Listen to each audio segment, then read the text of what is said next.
आता बघूयात राज ठाकरे पुन्हा एकदा कडाडले आहेत।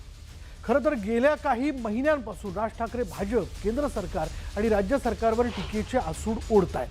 खासदारांचं झालेलं होलसेल पक्षांतर असो की आणखी काही, राज ठाकरे सातत्यानं सरकारवर तुटून पडतात। आता यावेळी त्यांनी मुख्यमंत्री देवेंद्र फडणवीस यांना खुलं आणि खरमरीत पत्र लिहून जळजळीत सवाल उभे केले आहेत आणि त्याला निमित्त ठरतायत भाजपचे आमदार आणि मुंबई अध्यक्ष अमित साटम यांचं। अमित साटम यांनी नुकतंच मुंबईतील झाड पडण्याच्या आणि मॅनहोलमध्ये मुंबईकर पडल्याच्या घटनेवरून हसत वक्तव्य केलं होतं। तोच धागा पकडत राज ठाकरेंनी देवेंद्र फडणवीस यांना सुनावलंय।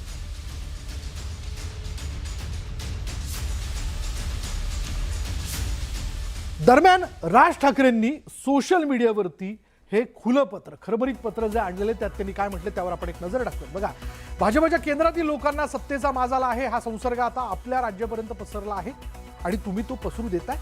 तुमचा एक आमदार आणि पदाधिकारी लोकांच्या मृत्यूवर फिदी हसतो आणि त्यावर कारवाईचा एकही आसूड ओढला जात नाहीये। कोणाला कशाचाच खेद नाही, खंत नाही, अशी परिस्थिती आहे। आणि या सगळ्यात तुम्ही एकही अवाक्षर बोलत नाही। यामुळे सगळे बेफाम झाले आहेत।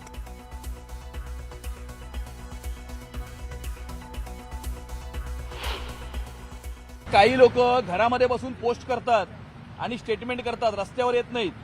आजपर्यंत गेल्या 25 वर्षामध्ये मुंबईकरांनी उद्धव ठाकरे, आदित्य ठाकरे आणि राज ठाकरे यांना कधीच रस्त्यावरती उतरलेलं बघितलं नाही। आज जरी पाऊस असला तरी मुंबईच्या महापौर असतील किंवा आमच्यासारखे लोकप्रतिनिधी असतील, हे जमिनीवरती उतरून या ठिकाणी उपाययोजनांची पाहणी करताना दिसत आहेत। त्यामुळे आम्ही ऑन फील्ड आहोत, घरामध्ये बसून स्टेटमेंट करत नाही आहोत। दोन्ही पक्ष, राजकीय पक्ष ज्यांनी महानगरपालिकेमध्ये युती केली होती, त्यांनी मुंबई महानगरपालिकेतल्या स्टँडिंग कमिटीतल्या अंडरस्टँडिंग करता आम्हाला अप्रोच केलं होतं। ती मागणी आम्ही धुडकावून लावली आणि गेल्या 25 वर्ष आपण जो मलिदा खात होतो तो मलिदा आम्हाला आता खाऊ मिळत नाहीये। त्यामुळे काही लोकांचा राग अनावर झालाय, काही लोकांची चलबिचल झालेली आहे।